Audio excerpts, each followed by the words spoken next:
All right, welcome everyone.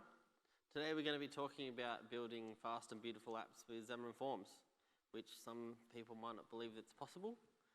But I've got a little story because about 4 months ago we scored a new contract to build a native application for iOS and for Android. This app had to be fast, had to look, well, we actually already got the designs given to us by a designer. We didn't change any of the designs to match the Xamarin Forms framework. We built everything that they gave us, including animations and everything. At this point, it was a pretty big project. It had to be fast, had to look good, had to have no issues. So when they were releasing it, they had to pretty much do hundreds of hours of testing and make sure there's no issues on any of the platforms with anything. So it was a really big project, and I was sitting on the fence. Should I use Xamarin Forms or should we go with the traditional Xamarin or even native? We ended up going with Xamarin Forms, and I was so glad we did. I mean, the timeline was really short, and what we were able to do in Xamarin Forms was build to the exact specifications of what the designers created, and it was fast, and it was beautiful. So I guess that's sort of one of the things that I want to try and tell you, get across some of those things that we actually learned along the way. So who's this guy? So I'm a Xamarin MVP, community blogger. I love talking about Xamarin. Been doing Xamarin for about 5 years now. Have a company where we do Xamarin, obviously, and we just do Xamarin all day and night. For this project, we're up until like 4 AM. Well, I was, because I'm the boss and I have to do that sort of stuff. But yeah, it was pretty intense. So the agenda for today, we're going to be talking about some misconceptions and truths about Xamarin Forms, some of the styling features that we use in our applications, some performance tips, and then we're going to talk about the layout system and sort of understanding how the layout system works. And then we'll just talk about some of the pages and layouts that we have available and how we can actually use them to our advantage to build fast applications. And then we're going to talk about animations. So just to go over some of the misconceptions and truths. Is Xamarin Forms slow? And you kind of hear it everywhere. That's what people on Reddit said. So do not believe what people say on the internet. A lot of the things that you'll read look like somebody's maybe downloaded it and used it for about an hour. They didn't take the time to actually learn it, understand, or even read the documentation on how to actually build a fast application. Past experiences. So the application that we built in the last 4 months could not have been built on version 1.0 of Forms, or even of Forms that was released 9 months ago. So it is moving fast, and as it moves forward, the apps that we can build just get better and better. It's slow and fast. So there's certain parts of Xamarin Forms which are slow, and there's certain parts which are fast, which we'll actually get into in this talk. Xamarin Forms is easy, and the problem with easy is it can be deceiving. So if you're used to WPF, where you can go and just chuck hundreds of controls on, and you're on a desktop computer, Microsoft own the platform underneath, the Windows platform. If you're going to start doing things like that, WPF is very forgiving, whereas Xamarin Forms actually is not so forgiving. So Xamarin Forms is fast, but it's not forgiving. So if you write a bad WPF application that's put together in the wrong way, you're not going to notice that much. But if you write a bad Xamarin Forms application, then it's not going to forgive you. So what's actually fast? Pages with less elements. So there's a direct correlation between the amount of elements that you have on a page and the performance. This will change in future versions of Xamarin Forms in the next 9 months. The pages with lots of elements should run a lot faster. So the post layout animations and translations are probably one of the most powerful parts of Xamarin Forms. If you can leverage them in the right way, you can do really cool things. And leveraging the performance features that have come out in the last 9 months, which is all documented. So if you go and have a look at the Xamarin documentation, everything is there that you need to know. So if you follow recommendations, you're going to be all right. If you don't actually go and learn about and understand it, then you might be in trouble. And some third-party tools can really help us as well, which we'll go into. So what's slow? Overloaded pages with lots of deep nesting. So if you're just creating a page, if you've got a page that's got hundreds of elements on it and you've got deep nesting with lots of stack layouts, then that's going to perform a lot slower than something that's just a smaller page with less elements. So there is an issue at the moment with startup time on Android specifically. iOS isn't too bad. There's going to be that extra 2 or 3 seconds for the Android. So if that's something that you, we haven't actually figured out a workaround for it. I think there will be. We didn't have the requirement for it in the app we built recently. But if that is an issue, you either need to think of a workaround or then it's not going to be suitable. But sometimes 2 to 3 seconds can be okay. Causing too many layout cycles, which will go into the layout cycle or the layout system in Xamarin Forms further down the track. Dynamically building UI elements and ignoring the performance recommendations as well. So how do I build fast and beautiful apps with Xamarin Forms? It's not always about the platform building a good application. When we build an application, we actually start with UX design. So a lot of people, especially if you're coming from a real business background, they'll just try and take their big business application, ERP or whatever it is, and they'll just try and put it on a phone, and they'll just try and take every bit of content and they'll just put it in there, and they'll always want to take their grid, which is not a good idea. So it's better to actually go back and actually think about what a user is going to be doing, using the app for. We actually iterate on UX design a lot, so we'll actually iterate on the sort of the lo-fi UX design like this. We'll actually get users to use it, or we'll get them to run through a working prototype with this easy to change, well, at this early point when it's easy to change the UX design. And then we won't even actually move on to the visual design until the UX design we know is something that's really nailed down. And then we'll move on to our visual design. And usually we only have to do one iteration of the visual design because we've done so many iterations with the UX design. So one of the other things is fast isn't always about the platform. So you can have an app that works really fast, and the reason it works really fast is because you're doing lots of caching. You've already got that data, you've already got that view, it's already been created before, and you're just showing that data with that view, and it's going to load almost instantly. Another thing is sequencing. So I see a lot of people actually just do things in the wrong order. So they'll actually download, they'll start downloading the data that they need for the next page, but they won't actually create the next page until after they've received their data. So that's 2 things that you could have been doing at the same time. You could have actually loaded up your page, started downloading in the background, and then just filled in the bits of the data that you needed to fill in. So now I'm just going to talk about some of the styling parts of Xamarin Forms. I might just jump into code here, just to take you through it. So this is a sample application that I've been playing around with. This application is not sort of like a production application, so there's a few things in here where I haven't actually done it like a clean application that you would if you were doing a production one. But it's got lots of the little features and little tricks that we use, so it's more of a playground for that. So keep that in mind when I send out the link. So one of the things that have been around for a while is resource dictionary. So if you're familiar with WPF or UWP, then you already know what that is. So you can see here, I'm able to set styles in my application XAML.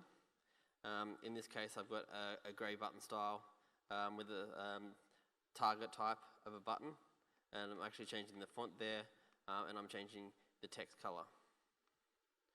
So let's just run this application.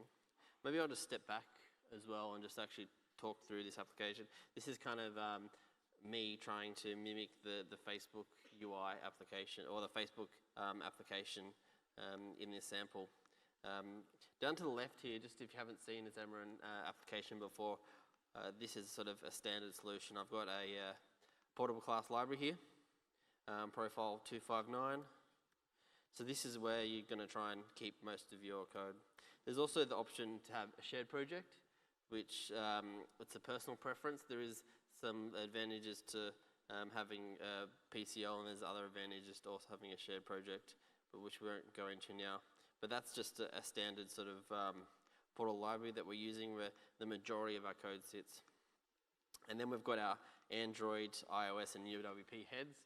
I call them heads because it's kind of like just the end part, which actually loads up the native area. So if you're familiar with iOS development, you'll know what an application delegate is. If you're a Swift programmer, you use an application delegate. So in this example, I'm just loading up the Xamarin Forms application. I'm not actually doing much more than just loading that application. So let's just run this application on iOS.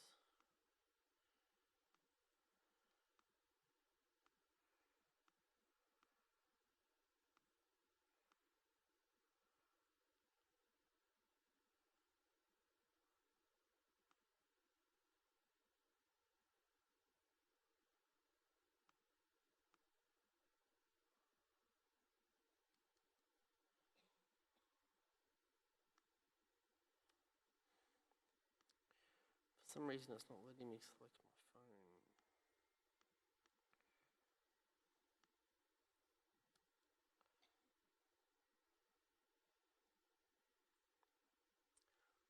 I was just playing around with, in my last session, doing a Mac application, which is taking this Xamarin Forms application and using it on my, or using it as a Mac application, which I get from the daily builds. But it seems that I've actually broken Xamarin Studio.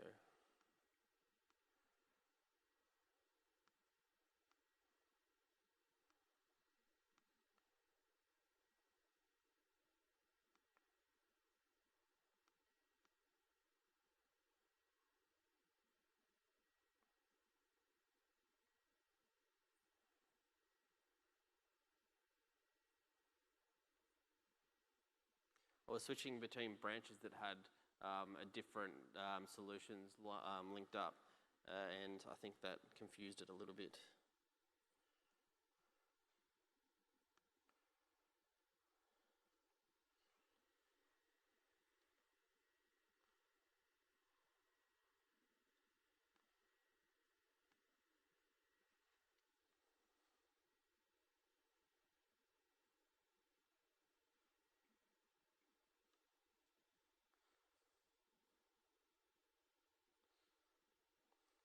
So here's my little mimic of the Facebook application.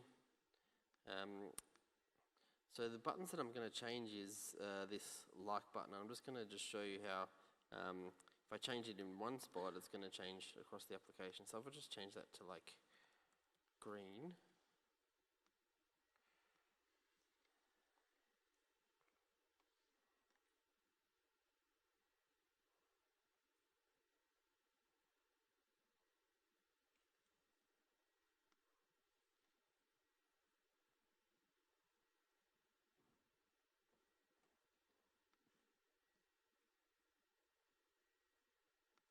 So it's changed that text there to green. And we just change it in the one spot, and we don't have to worry about changing it throughout the application. Obviously that's quite a convenient thing. Something that we actually do in our applications is we'll have dynamic resources that we can load up. So normally we'll just build an interface, have the dynamic resources come from anywhere, doesn't matter where they come from. You can download them from a web service, or you can load them up from the file system. And then we actually loop through that, and then we can just add it dynamically into our resources dictionary in our application, which is pretty cool. One thing that Xamarin Forms supports, which is if you ever get a design from a designer, it's always going to have custom fonts because they love their custom fonts. So it's pretty easy. All you need to do is put in your true type font in here. So you have to put it in all your different platforms. So in this case, I've put it in my resources in my iOS project, and for Android, I put it into my assets, my fonts here. And then I've just referenced them in this application XAML here.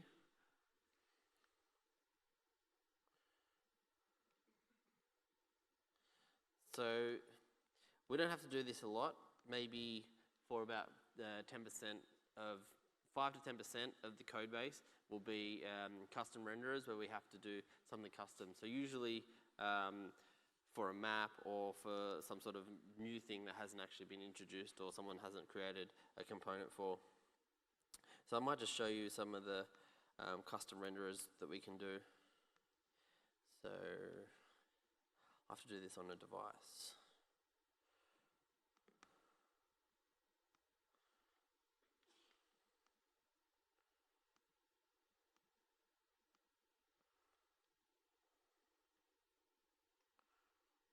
So the important thing that I'm trying to get across here is when I actually show you the renderer code, whenever you're building a Xamarin Forms application, there's no sort of brick walls that you hit that you can't get yourself out of, because you have the extensibility points that are throughout the application. So you got effects, you got custom renderers.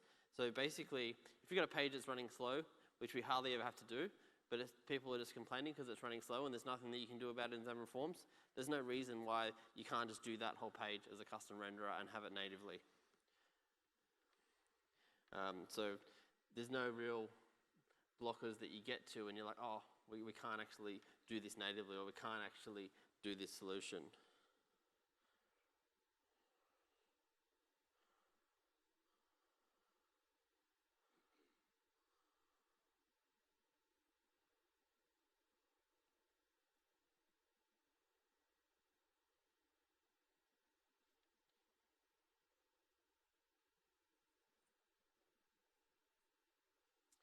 So the reason that took so long to load is I've actually put 5,000 records in this list view.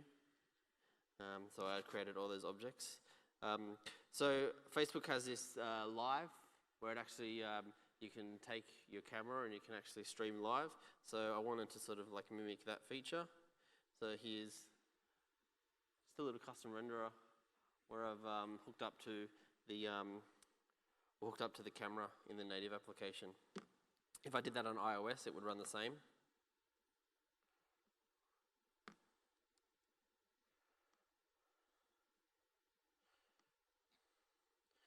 So we can actually see here in Android under renderers. I've got my camera view renderer. So the camera view is the common library. So it's actually like a virtual representation of how you want it to look on the native, in the native code. And in this reference up here, I've got export renderer saying this is my common camera view, and then this is my camera view renderer.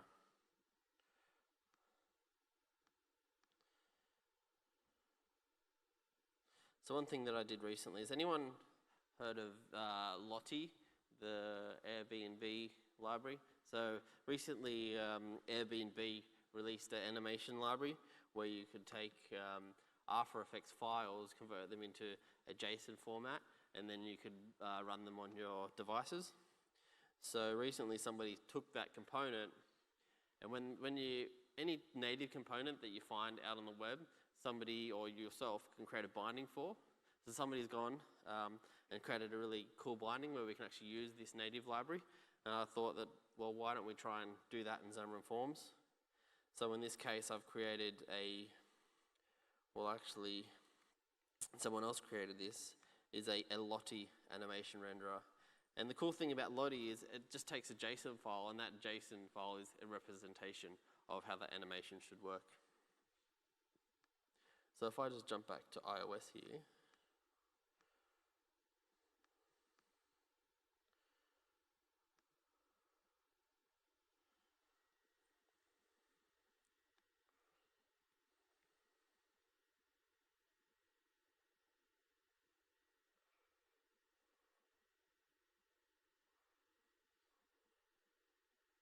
so that animation that you see there is one of the animations that gets applied with Lottie.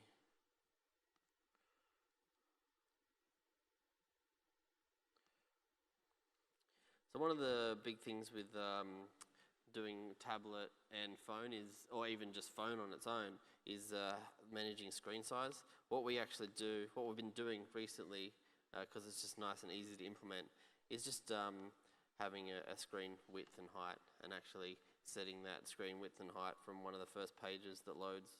So in this case, on our wall,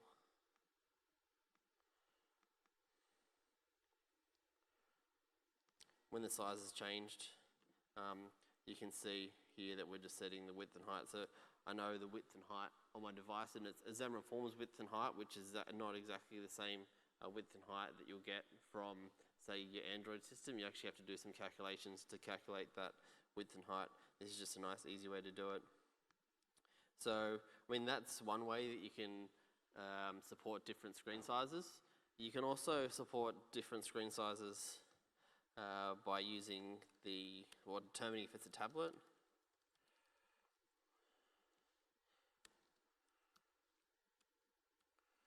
So you can see here if it's a tablet, if you want to make some changes.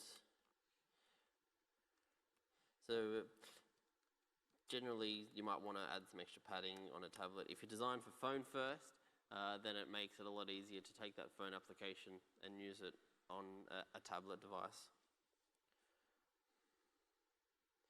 One other thing with handling different screen sizes is just do it straight away. Don't avoid static values where you can. If you use a grid, you can actually do sort of percentage values, and you can make things stretch out. But you can do that in most of the views or the controls in Xamarin Forms. So I would stick to using that. Just with the font, sometimes you have to tweak them a little bit depending on the size of the device. So one thing I did go into in my last session was effects. In this case, we're using two effects. Effects are different to custom renderers. So you'll notice here where I've created this custom renderer for, just say, for the Lottie view. So I've got my animation, which is my Lottie animation, and then I'm referencing the animation view renderer. That's a one-to-one mapping. So when you have sort of an animation view or a PCL common class file, it's always going to have one renderer, whereas effects can be applied attached onto a control. So you can have multiple effects on a control. So in this case, we've got two effects where we're actually changing, just making some little edits to the search bar. So I'm actually changing the background color. So if we actually have a look for this effect,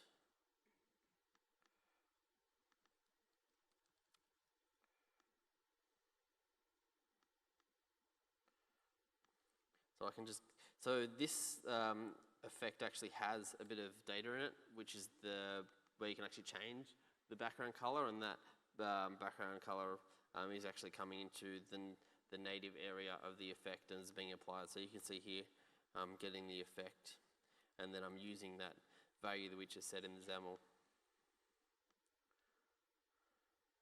So I might just comment that out, and we'll just have a look at what actually happens when I don't have this effect.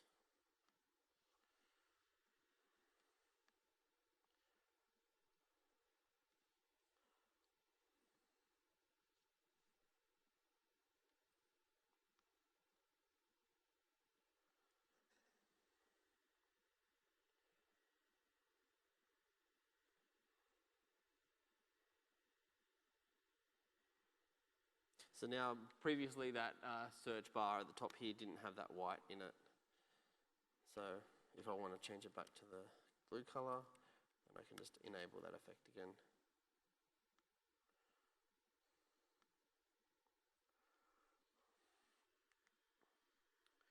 So as we saw already, we've got the application resources. It's good for having a style which is used across multiple parts of the application. We can use custom fonts fairly easily. Custom renderers, which I showed to you. So essentially there's two types of renderers. You can have a renderer where you inherit from the built-in renderers. What I'm actually doing there is probably not a good thing, where I'm changing the behavior of the built-in label. I should probably inherit from the label and have a, call it a custom label or what I'm actually doing.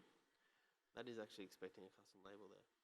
But so in this case, I'm actually inheriting the label renderer and I'm just changing a few things, which can be convenient if you don't want to go and build your own complete renderer, or if you want to, in this case, we've actually created a Google Map renderer. We needed lots of things that weren't built into the Xamarin Forms Maps component, like clustering. If we could probably, I think we're actually looking at open sourcing that sometime soon. But this is a little bit different because we've had to handle everything about the component, but it's more powerful in the fact that we can control everything. We can do whatever we want. We've got full access to the native APIs. So effects, so as I was saying, effects are attached on to a label, so it's more via composition rather than inheritance. And it's kind of like a light version of a custom renderer. It's optional per platform. So on, if you have an effect and you want it to happen on iOS, it'll just ignore it on Android and nothing will happen. Native embedding, which is something that I didn't show, but this is pretty cool. You can actually take an iOS component and you can directly reference it from your XAML. And not only that is you actually have the two-way data binding. So I do go into this in a bit more depth in my previous session. So if you just go back and have a look for that, what's new in Xamarin Forms, you can get some more details on that. So, and as I was saying, you can handle different screen sizes. In this case, we're just doing it versus phone versus tablet. And you can do it in XAML or you can do it in the code. And then as I was saying, that this easy way just to get the width and the height if you need to fairly quickly. And then the first page. So different screen sizes. As I was saying, if you start using a static width or a static height throughout your application, then you might have problems when you actually go out to tablet. So it's better to try and stick towards percentage and width, and also design for the phone first. So let's just go over some performance tips that I have for Xamarin Forms. So I did go into this already, but the cell recycling is probably one of the biggest changes that helps you build fast applications and good-looking applications.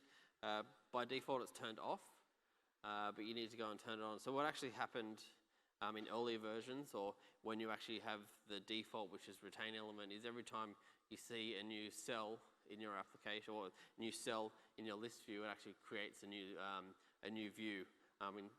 News that all up and actually just does it from the start. Whereas if you have it on recycle, it actually reuses those views and just replaces the binding context underneath. So I can actually give you a little bit of a demo of that.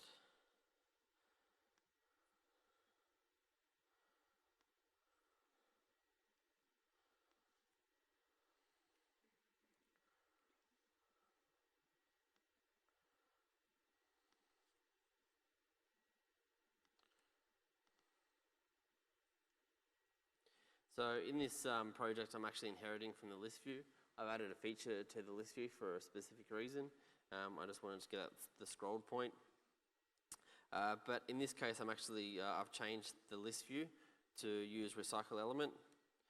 If you actually haven't got an inherited list view, you can actually just go into your list view and just add it like this. Now, if you do inherit if you have an inherited list view, then you can't actually use this XAML. It's not going to work. It only works if you actually allow it to pass through in the constructor, because this caching strategy actually comes through in the constructor in the list view.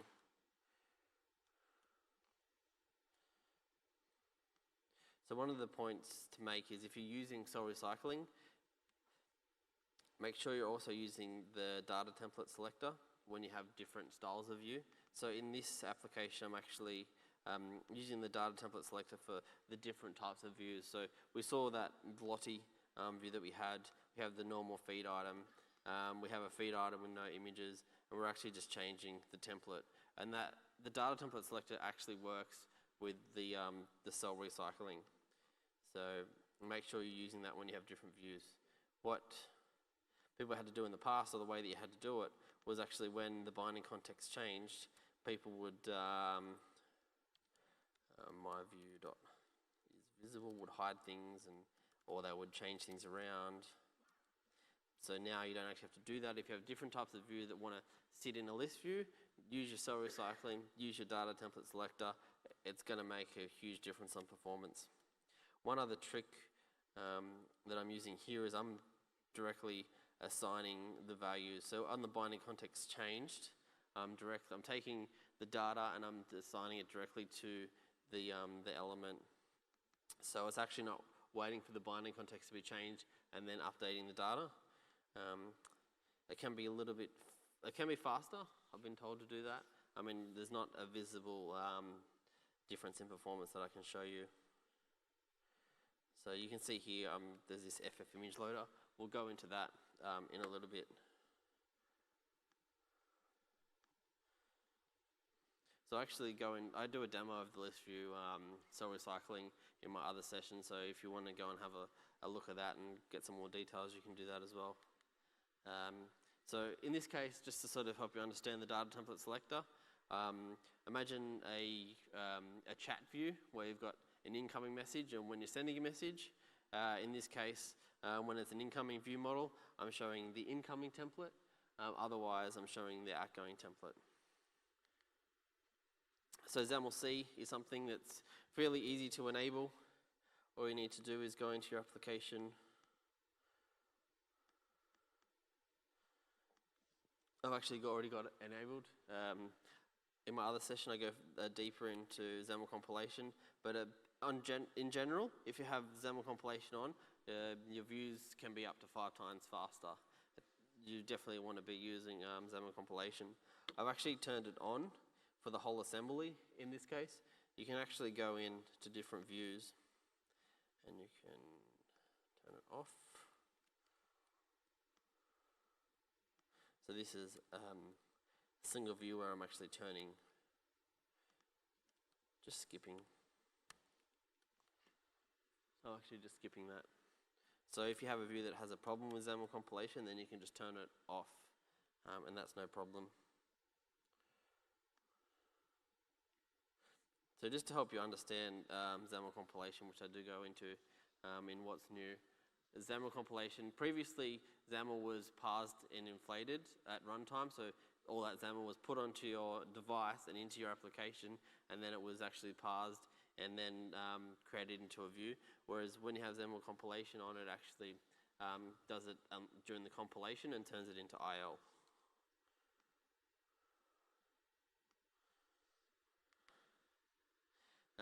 So one of the biggest things with Xamarin Forms Performance is to simplify your layouts and reduce your nesting. So that involves knowing your controls.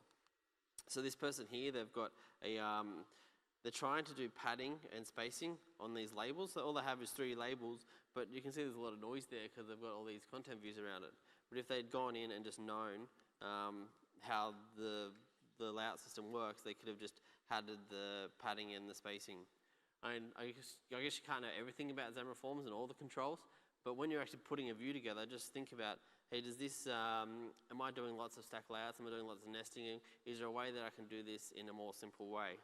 And a lot of time, the grid can be a good solution. So just knowing your controls, a lot of this content was actually said by Jason Smith at the last Xamarin Evolve conference. So you just need to know things like avoid relative layout. Xamarin don't recommend using the relative layout anymore.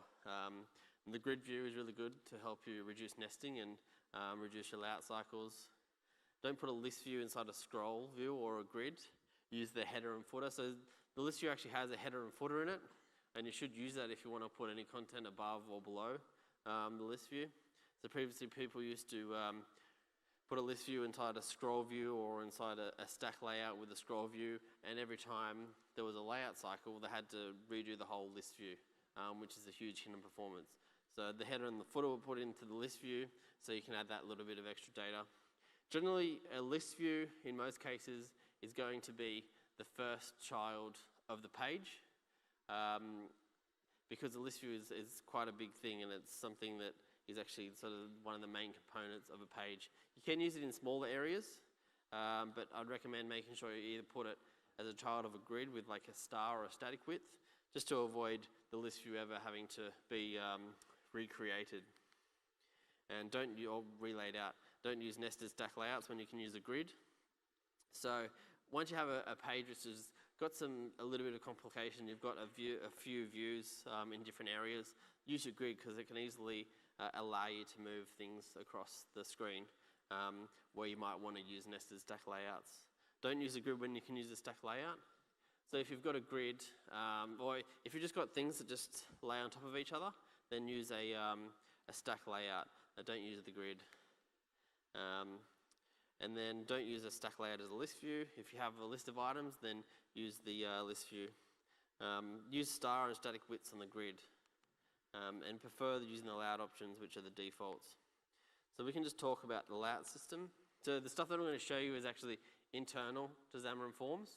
It's not something that you actually need to know, but it's just good to actually go through it so you actually understand the layout system in Xamarin Forms, which it'll actually help you understand why all those performance metrics are given, and it'll help you actually build your applications. So the layout system is broken up into two parts, the invalidation cycle and the layout cycle. So we can just go through the invalidation cycle first. So the invalidation cycle is when one of the children change size. So a visual element, which is the base class of layouts, views, and pages, has an event handler which is measure invalidated. Your layout and page, every time a child is added to a layout or a page, it's hooked up to the measure invalidated event. And then when the child on the layout and page is invalidated, this method is actually called. There's some conditional logic, and then on that child, it calls the measure invalidated, and that goes up to its parent. So you can see here, this is like a visual representation of how it's actually working. So you can see here, this label here, the text changes, so the measure is now invalidated. It calls the method on itself, which goes up to the stack layout. The stack layout says, oh, well, my child's changed, I better actually measure invalidate as well, and it goes to its page. So that's the invalidation. You've got your label changes, and then it's going up to your parents. So your layout cycle is the opposite way. So once you've invalidated everything, then the layout cycle goes through. So first, everything measures. So measure can happen multiple times. So I think like the grid and the stack layout actually measure up to at least 2 times. And then it does the actual layout where it tells everything that it needs to lay out. So if we put it all together, we first have our label, which the text changes. That goes all the way up to the page. And then we've got our measure, and then we've got our layout. So why do we actually care about this? Because we can actually hack the layout system. So normally it looks like this, but we can actually make it look like this, which obviously is a much better way of, well, a much better looking graph, isn't it? So I might just jump in to give an example of how we can do this.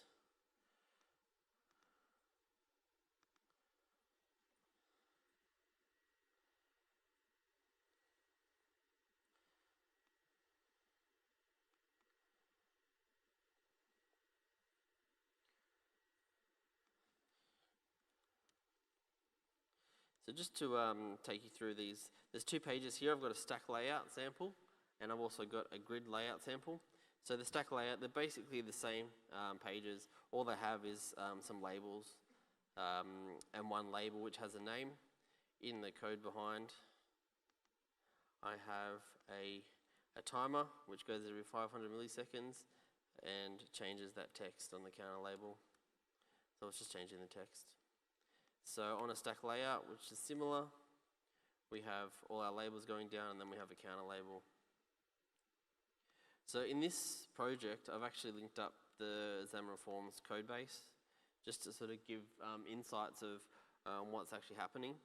And on each of the layout and the grid and the different elements, I've actually put in some metrics to track how many layouts happen. So let's actually have a look. So just note this grid has a star for the row and a star for the height. So this is actually the default, whereas the stack layout just works by itself. It just stacks everything on top of each other. So let's just run through that.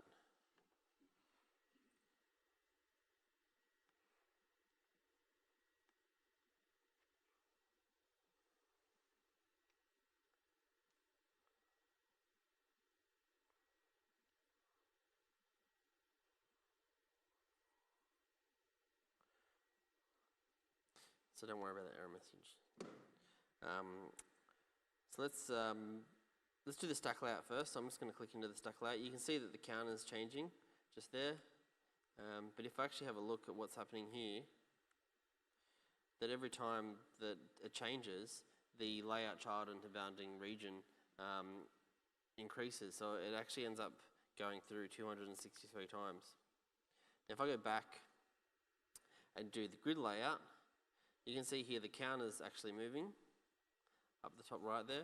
But if we actually have a look at the counts here, the layout child isn't happening. So that's where we've actually gone in, just by having different configurations on the grid, we're not causing a layout cycle. And we're updating things on the screen. So we can update things on the screen and not actually worry about things reloading and causing those layout cycles.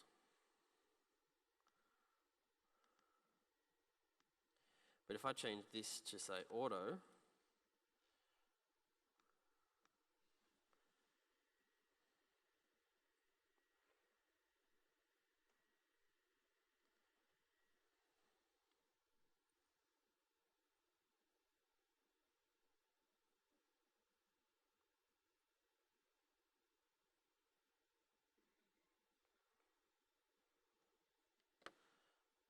go into the grid layout, because I've changed it to auto, you can see that now our layout system is just increasing every time we change our label. And it goes up to 263 again. So that's the difference between using a star, where it doesn't actually do it, and using an auto. So just say we want to sort of use this same concept, but we want to sort of have some sort of dynamic changing of width and height. I'm going to put a box view in there instead, and rather than have the counter changing, let's just change the width of the box view. So we've got this box view here. So what I'm actually going to do is I'm just going to take those horizontal layout options out, and I'm just going to leave the default. Now the default is fill. So let's just actually see what happens.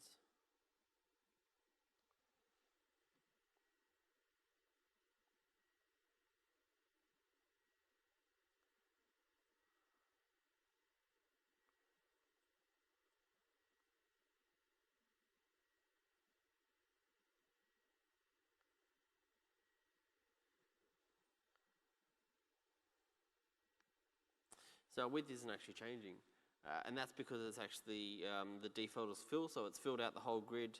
The grid's not letting it move. But what I'm actually going to do here is I'm going to go and change the layout options.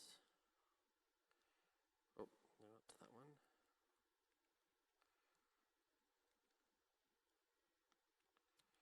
So they start.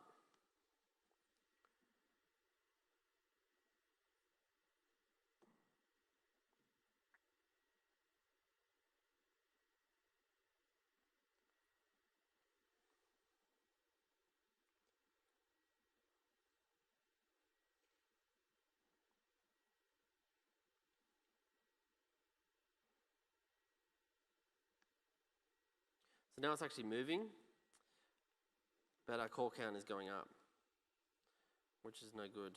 So what actually happens is, even though we've got our static width, or we have our fully expandable width, our star width or height, because we've changed these horizontal options, it then becomes an element that the grid view can't actually fully constrain. So it just thinks, okay, so this actually needs to change, so we'll actually let it change.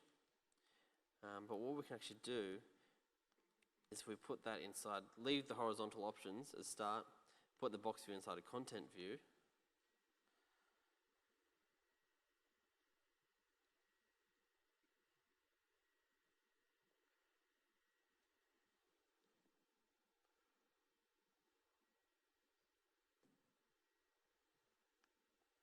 So we've still got our size changing, but our core count is not going up. So this is like good stuff to actually understand if you're putting together a serious Xamarin Forms application. So that instrumentation, I'm actually using Xamarin Forms code base, but you can actually do it yourself if you create some instrumented controls. So I should have one here.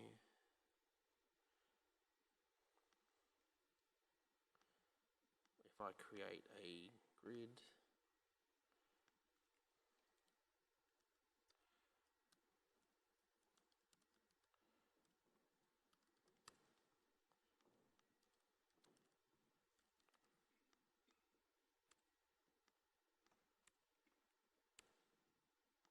then you can actually override the layout. And then you can actually see when the layout's gone. And you can do that on all the controls, and then you just need to use the instrumented grid. There should be a few other methods that you can override as well.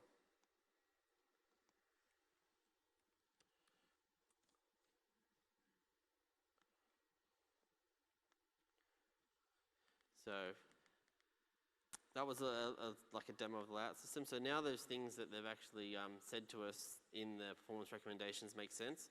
So it makes sense why we need to be reducing the nesting, why we shouldn't change the horizontal options, why we should be using the grid but avoiding the auto, and why we shouldn't be using stack layouts as a list view. So I might just go over some of the pages and controls that are available in Xamarin Forms. So here you have the sort of main pages that you put together with the Xamarin Forms application. The content page, you'll always be using a content page. Anytime you want a content or a page, you need to go into a content page. The master detail and the tab page are your navigation pages, or sorry, your main components for navigation within the app. But then you have your navigation page, and this actually allows your application to navigate. So generally, anytime you have an application, you're going to have like either a master detail or a tabbed, and then we're also going to have a navigation page to do the navigation, and then the content's actually going to be a child of that page. And avoid the carousel page. It's not recommended to be used. So I'm just going to skip that because we're running out of time. But I might just talk about some of the layouts available in Xamarin Forms. So we've got a stack layout. Stack layouts are good when you're just stacking a few things on top of each other. Any more complicated than that, then you probably want to look at using a grid view. Absolute layout, it's pretty good. You can put things wherever you like. You can layer things on top of each other. The relative layout is something that we should not be using. Don't use the relative layout. Just the complexity cost on that is just too high as far as performance. But you should be using the grid view. The grid view is a great control. We use it a lot to be able to build pages that run really fast. And it also allows you to do layering. Content view is kind of useful if you're doing sort of components and you want to put something in a content view and you want to reuse it in multiple areas. The scroll view is good. So if you've got a long list, or you've got, generally Xamarin Forms applications are divided up into two sort of pages. You either got like your list view with all your content, and then you've got your detail view.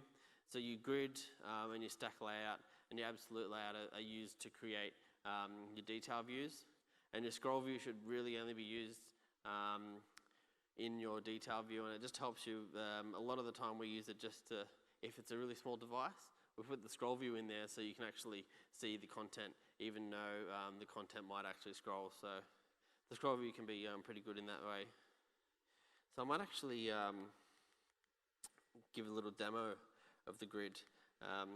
So the grid is pretty easy to use once you get your head around how it works. It works well in XAML. You can create an overlay, so you can actually put images on top of each other, or you can lay things over, which can only be done with the absolute layout. But I find the grid is a much easier to control, to use, and it works really well. As we saw, for reducing nesting, for reducing the layout cycles, and also it works well with XAML. And you can do percentages, which is good. So let's actually just have a look at that.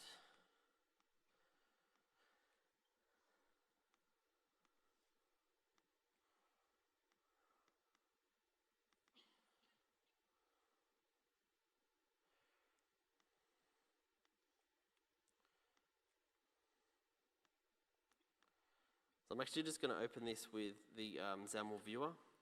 For some reason, it used to work a lot faster than it does now. For something has slowed it down. I installed Visual Studio for Mac, and then I uninstalled it, and then I installed Xamarin Studio again. So I think that's actually done something to slow it down. Is that going to come up? So you can actually see here if I expand it out. I've got 2 columns there with the width, and I'm using the 2 star. So I'm actually doing like a percentage-based layout. So I can actually do that with multiple things. I can just add another 2 in there. I can add some more box views.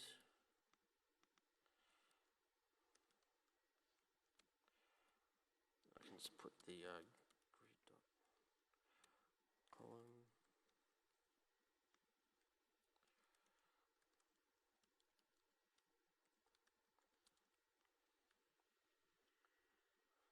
So you can see there I'm actually, the black one's not coming up just yet.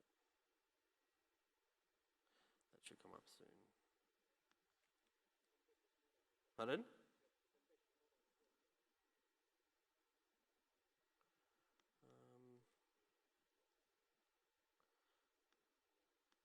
There we go, it's just taking its time to come up.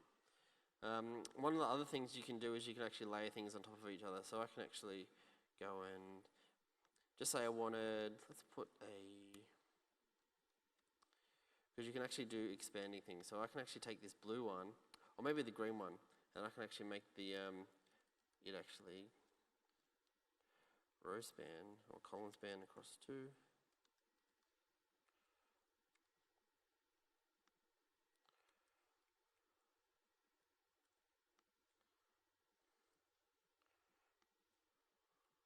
So what I've actually done in this case is I've moved the black one so it's before the green, and the black is actually now, you can't actually see it, but it's actually going across half of that screen there, and it can be easily used to do layering. So I might just actually put in definitions.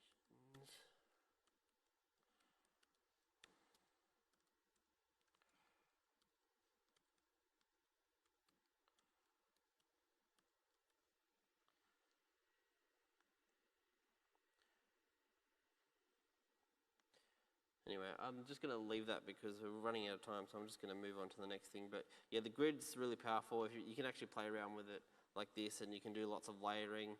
You can do the percentage-based widths, which is really cool, and it works well with XAML. So we definitely recommend looking at the grid.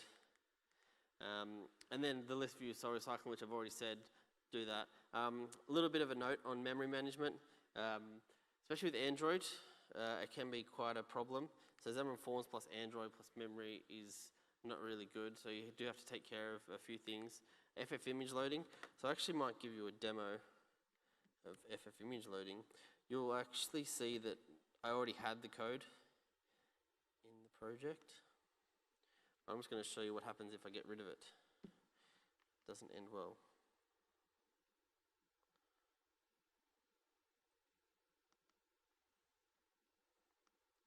I'm going to put that down to, even if I put it down to 500. 100.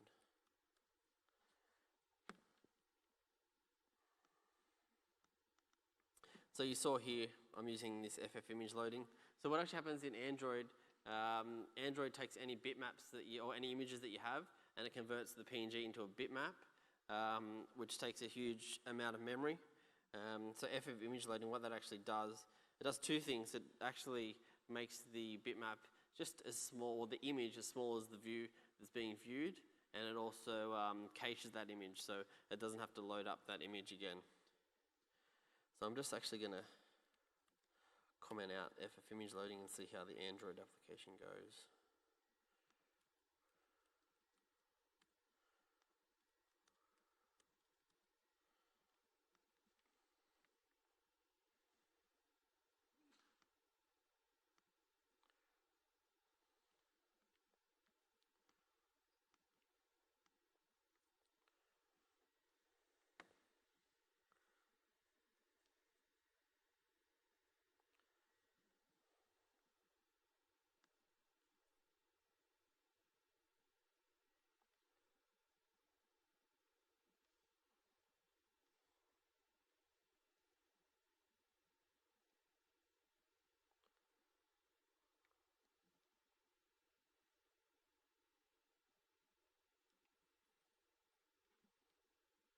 you notice I do a lot of builds on iOS.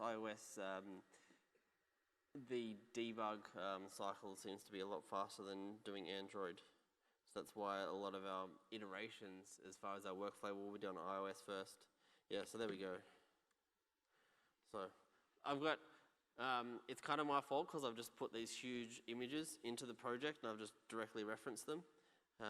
But still, you can see how much of a difference it makes. But all I need to do is link up FF image loading, and it makes a difference. So just make sure to use it as much as you can.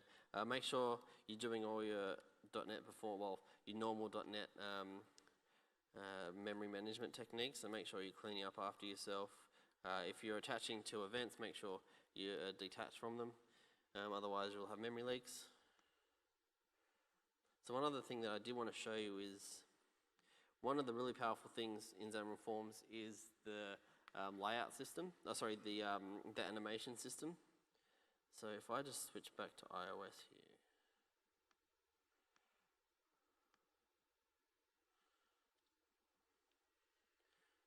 So with the animation system in Xamarin Forms, it's actually post layout. So after all that layout stuff happens, then the animation system applies it after.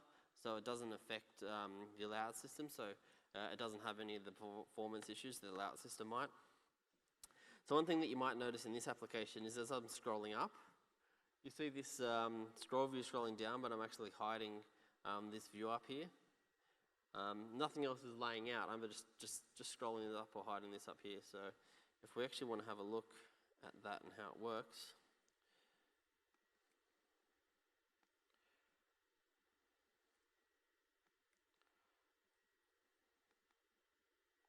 So here I'm actually taking advantage of, post layout translations. So that list view is actually taking up the whole page. And what I'm actually doing is when it first loads up, I'm putting it down 60 so I can actually show this other view with the search bar. So if we actually have a look, there's two rows. There's a height of 80 and then there's a star. So there's 80 at the top and then a star. The list view takes up the whole, but as soon as it loads, I actually shift it down on the Y a little bit. And then during the scroll, what I actually do in the code behind here is I'm just changing the translation Y. And as it scrolls through, it just changes the translation. So I can move things around the screen. I'm not doing any layout cycles. I'm not affecting any layouts. Another thing that you would have seen is this little sidebar here. So this little sidebar is not something that's built into Xamarin Forms. There's a master detail in Xamarin Forms, but it always comes from the left-hand side. So what I'm actually doing is I use the same technique in this case. So I create a content view, which is my friends list. So my friends list is just a list. And it's doing the full row span. But what actually happens is, technically it's supposed to start and you're supposed to actually see it on the screen. But what I do is I just translate it over to the right when the page loads. So you can see here, I'm just changing the friend list and I'm translating it all the way over to the right, or to the width of the page. And then when someone taps the button, then I'm actually just changing the translations using the translate to. So it's pretty cool how you can do this type of animations and it doesn't affect anything as far as what else is on the screen. It just affects those specific elements. And it runs really fast. We haven't seen many performance issues with it at all. So that's using translations. Down here, I use the same technique for this little Facebook animation to come up. And that's the lottie view that we saw before.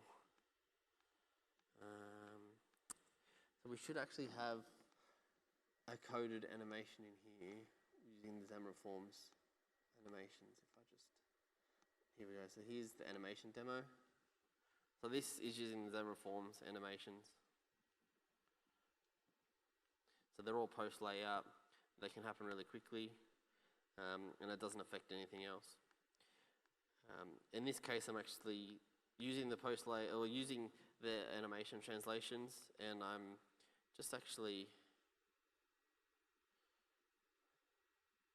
actually using a lot of async, so it's pretty easy to do. You just can do fade to, translate to, and then I'm doing a task when all. I'm just waiting for that monkey to rotate and move onto the screen.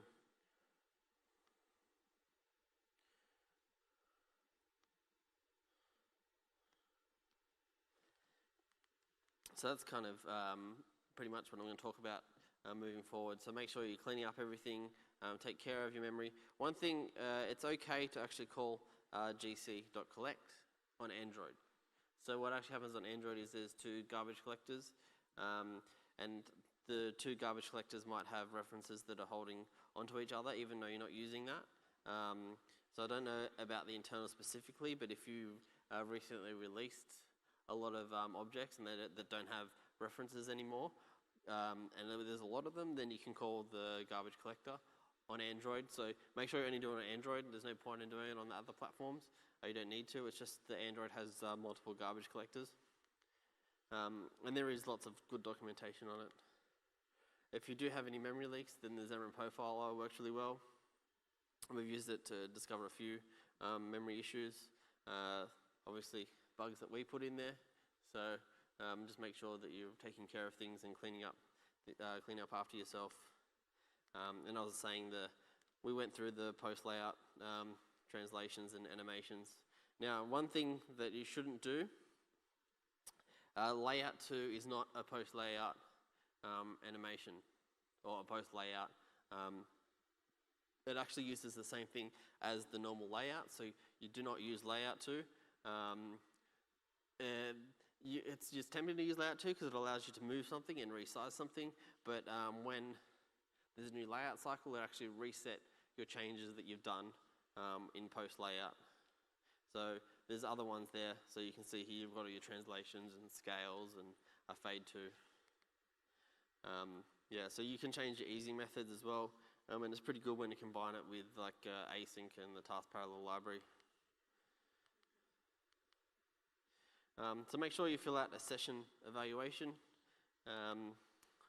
and you can continue your Ignite learning path. The Xamarin Forms documentation is really good on the website, and there's also Xamarin University, which has got really good content. And there's videos from like the previous Xamarin Evolves, which have lots of good content on performance. So if you fill out your evaluation, you actually get a chance of driving a drone after dark. So there's I don't know, I think it's either downstairs or it's in another room in here, but you'll get a drone driving experience, which should be pretty cool. So I definitely recommend doing your evaluation.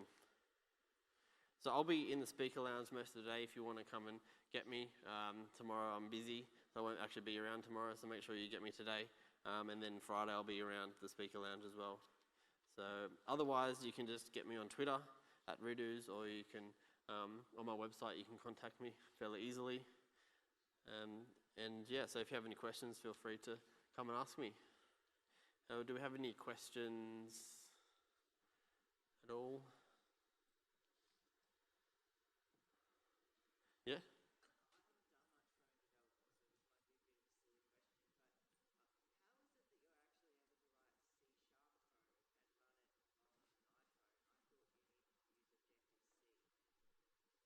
Yeah, so the question was, how is it that you can actually write C# code and run it on an iPhone? Well, that's what Xamarin is, and it's what Xamarin actually did a long time ago. It actually started with the Mono framework, and the guys that were working on the Mono framework actually got the Mono framework working on an iOS device, and it was compiling and it was working, and they were running the code. And then what they did is they actually linked up all the native APIs for iOS, and then you can call the native APIs. So if I actually jump in here to this iOS project, so you're running in the CLR on a Mono on the device, and then you actually, well, Xamarin have done the hard work for you, but they've actually linked up all the native elements. So if I go put in a new UI label, the UI label is what an Objective-C user uses. I mean, this is in C#, because it's running on Xamarin, and it's running on the Mono runtime.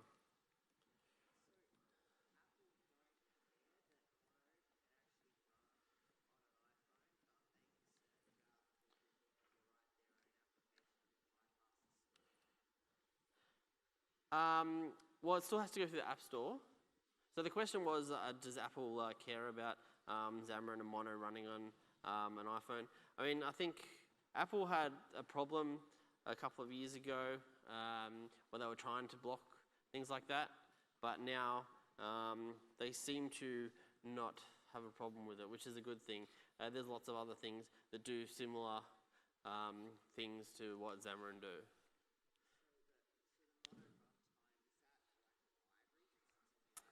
Yeah, so it's the implementation of like the CLR, the .NET CLR, that was started on, well, it's a cross-platform one that was running on Linux, and then they got it running on the phone and on the Android devices, and lots of other devices as well.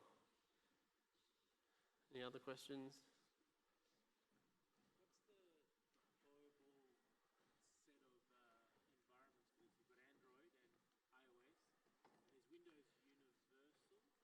For Xamarin Forms? So yeah, it's Windows Universal, Windows 8.1, Mac works. No, well, it's not officially, but you can actually get the daily builds for the Mac. iOS, Android, UWP, Windows 8.1, Mac. Is there one more? Tizen? Yeah. HoloLens maybe? Yeah. Yeah, that's it. It's all right.